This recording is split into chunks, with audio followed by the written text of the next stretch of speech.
Hi, everybody, and happy to be a part of Shift Money. I'm Tim Draper. I'm a venture capitalist from the Silicon Valley. We invest globally. We have operations all over the world. We have Draper Startup Houses. We have the Draper Venture Network, and we have a Draper University that encourages entrepreneurs to go out and build their visions and make great things happen. My topic for today is all about what does the world look like? What is it going to look like when cryptocurrency becomes standard around the world? And the basic idea is that it's going to be a wealthier world. Everyone's going to be wealthier because if there's a trade of some sort, both parties always benefit from that trade. If I have a farm and you have a house, and we don't do a deal, you die of starvation and I die of exposure. Well, multiply that by the 8 billion people around the world, and that has created a web or a mesh of economic activity that is unprecedented, and it opened up with the internet, and it continues to grow. And so it is always important for us to trade and for all of us to work together and find best ways of operating with each other. But cryptocurrency came along and it changed everything. I've been in the venture business for 34 years, 35 years, and I got the real benefit of first the computer revolution, but then the internet revolution. And the internet opened up the world, and it changed markets as big as communications and information, gaming, entertainment, media, those, and eventually hotels and taxis. That one technology opened up the world. That technology that allowed us all to communicate, spread information, that really changed a lot of the world and how we trade. Well, now we've got a new technology that is just as fundamental, and it's going to affect even bigger industries. Bitcoin and the blockchain and smart contracts, when combined with artificial intelligence and surveillance, actually has the potential to transform the biggest industries in the world. It has the potential to transform not just banking, as Bitcoin's kind of transforming banking, but insurance, healthcare, finance, real estate, government, and healthcare. Did I say healthcare? Anyway. So these industries are about to go through major transformations, and all because of this new technology, these series of new technologies. And in addition, using Bitcoin is potentially going to transform how we account for things, because if it keeps perfect records on the blockchain, then accounting for a transaction is going to already be done, and we won't need the accountant, the auditor, the bookkeeper, and those people can do jobs that are more advanced. Additionally, the smart contracts are going to make it so that all of our contracts are built into software. So there will be far fewer disputes. There will be far less need for lawyers. This is really interesting, because what that means is that the world economy is going to be much more liquid, and it's almost the difference between when they shifted from carrying around shells or gold to carrying around pieces of paper to pay each other.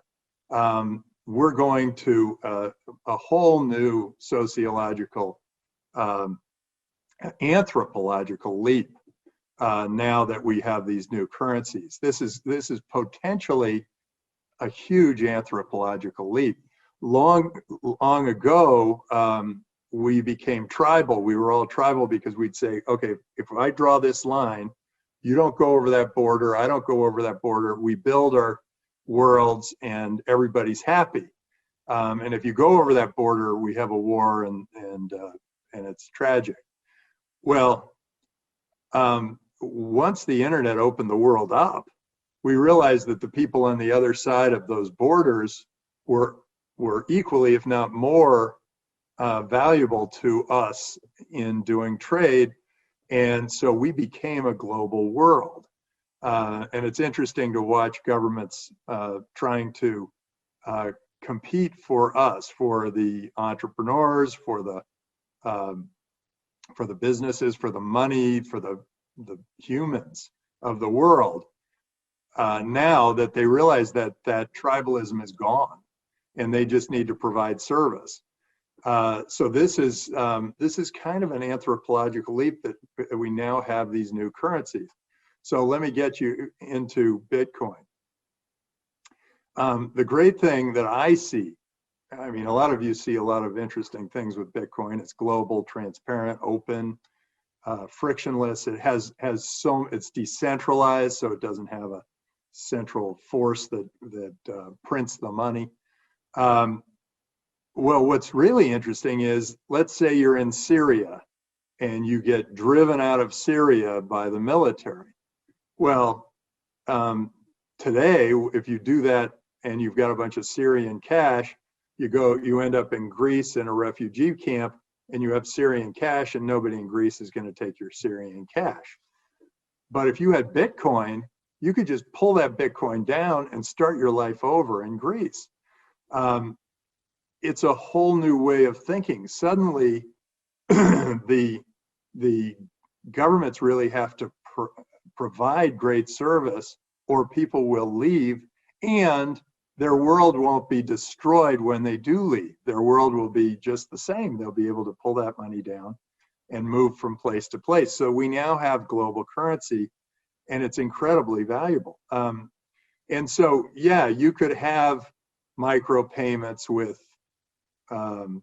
dollars if you did a currency that was specifically tied to the dollar, and make it a stable coin or something. But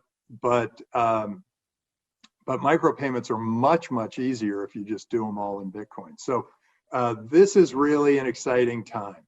And I was thinking my mission in life was to spread entrepreneurship and venture capital around the world.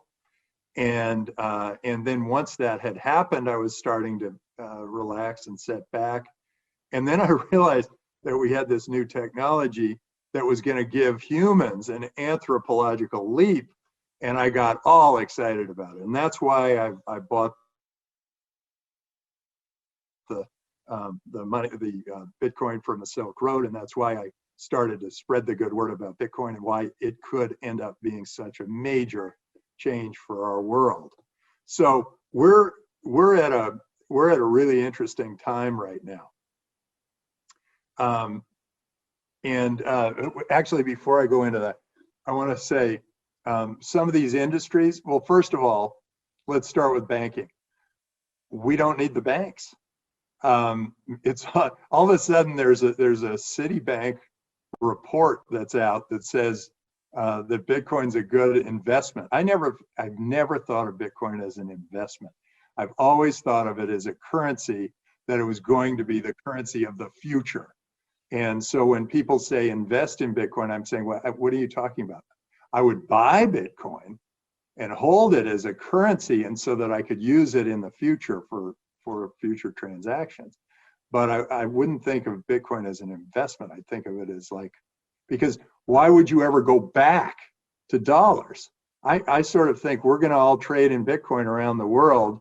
Why would you go back to a currency that is tied to a government that can just print 13 trillion of them without blinking, and suddenly we're flooded with dollars, and we're going to clearly have inflation? And why not have Bitcoin where you have a limit of 21 million of them, and it's a good store of value? But I've never thought of it as an investment. I've just thought, whoa, why would I want to hold on to dollars right now they are clearly going to lose value over time. So that's a kind of an interesting point of view, I think, is sort of, I have already made the leap to where Bitcoin is the global currency. And that if I acquire Bitcoin, I would feel as though that I was acquiring something that became the future currency. And so banking, I don't need to bank. I can just hold my my currency in a ledger, and I don't need the bank. And anytime I need to buy something, I can just shoot you money.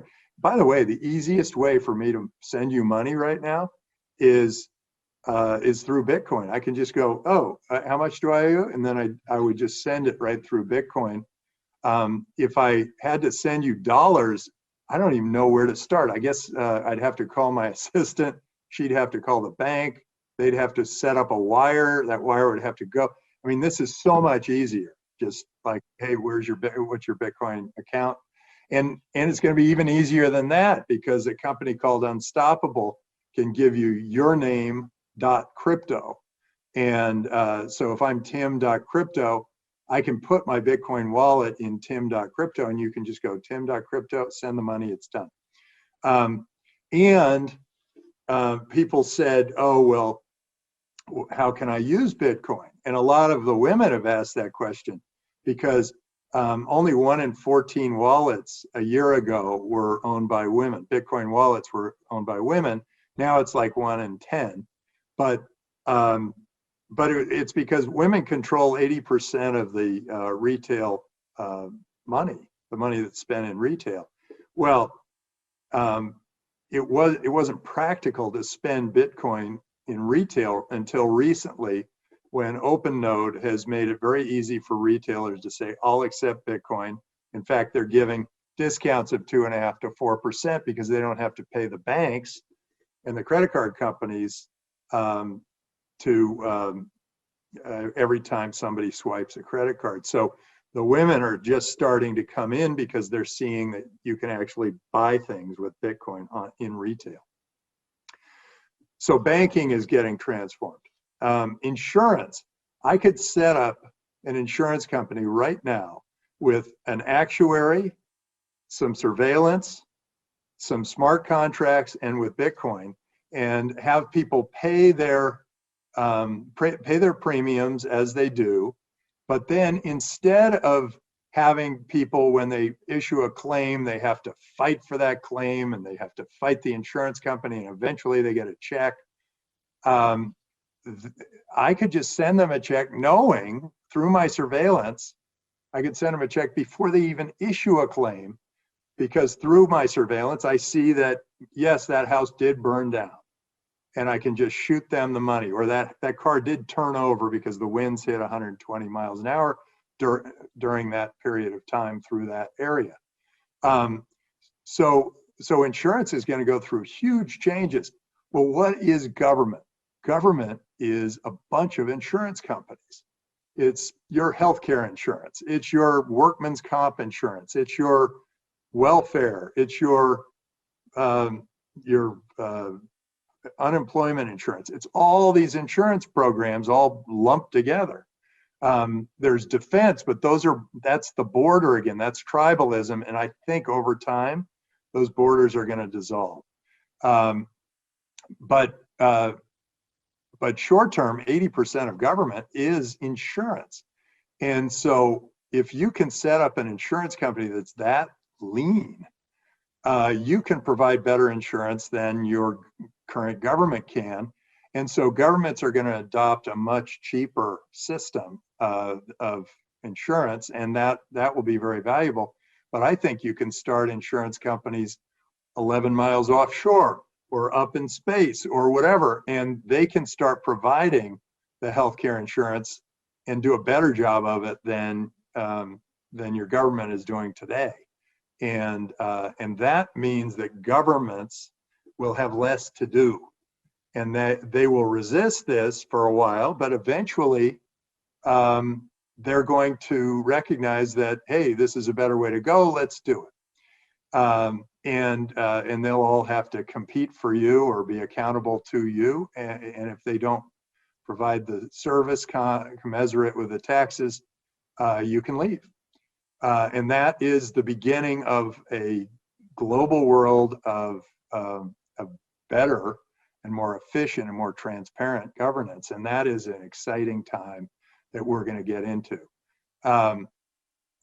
What else is changing? Well, healthcare is changing. It's all going digital. It's going to be both your therapeutics and your diagnostics are all going to be tied to data. And that data is going to be very valuable, because if you're doing healthcare insurance and you're doing it in Bitcoin with smart contracts, that data is going to show up. You're going to say, I've got a headache, and we're going to know what that headache may have come from just through the data. It's going to know your Fitbit results. It's going to know where you've been, the airplane seat you sat on, the food you ate, all that. Not just your medical history and your blood test results, genetic history, but all of that. And that's going to make for a much easier world. I also think that my own business, venture capital, is going to go through a major change. And that is that I look to the day when I can raise money in Bitcoin. I can, on a smart contract, and then invest that money in Bitcoin on a smart contract, and have the portfolio companies pay their employees and suppliers in Bitcoin. And then all the accounting will be automatically done, and the smart contracts will be fulfilled as companies liquidate or go public, whatever. The smart contract will automatically come in and do the distribution. And same thing would be between us and the entrepreneur. The entrepreneur would always know what their accounting was, because it would all be on the blockchain. And so that will end up being a much better long-term solution. The other thing is taxes. Governments are saying, well, how am I going to get paid if I do this, if I let this happen?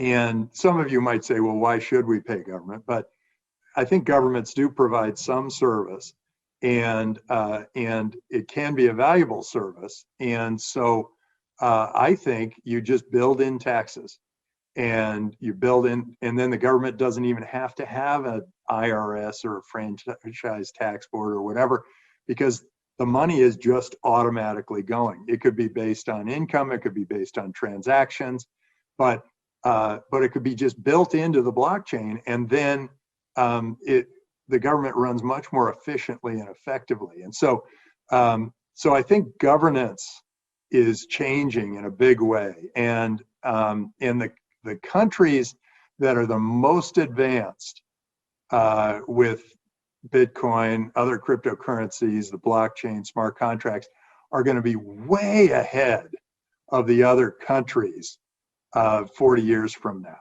30, 40 years from now. Just the way the countries who adopted the internet were way ahead of the other countries that eschewed it.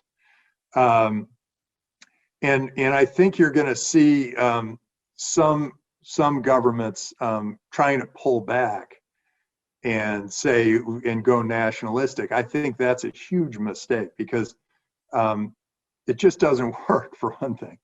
Open governments create wealthy societies. That's all there is to it. Open, free, capitalistic governments outperform socialistic, government-controlled dictatorships every time. And if you don't believe me, you go to Korea. There's a DMZ, there's a demilitarized zone between North and South Korea, and where the North Koreans decided they would be government-controlled, socialist dictatorship, government decides who does what, and South Korea was a democracy, free market, completely open, capitalistic society.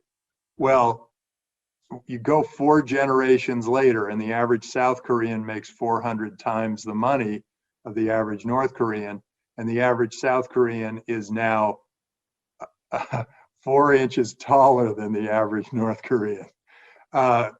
So if anybody starts talking to you about socialism being a good idea, send them to North Korea. In any case, that's an example of where when governments are free and open and transparent, and trustworthy, those are the governments that create all the value long term for their citizens. The ones that are corrupt or government controlled or heavily regulated, those countries create poverty. And that's the way it's been all throughout history. Singapore was the poorest country in the world, and then they got a leader who really made it so that everybody was first free to do their own business, but also honest. And the honest stuff starts at the top. And if you have great honesty at the top, it spreads to everyone else in the country. And if you have corruption at the top, it also spreads to everyone else in the country.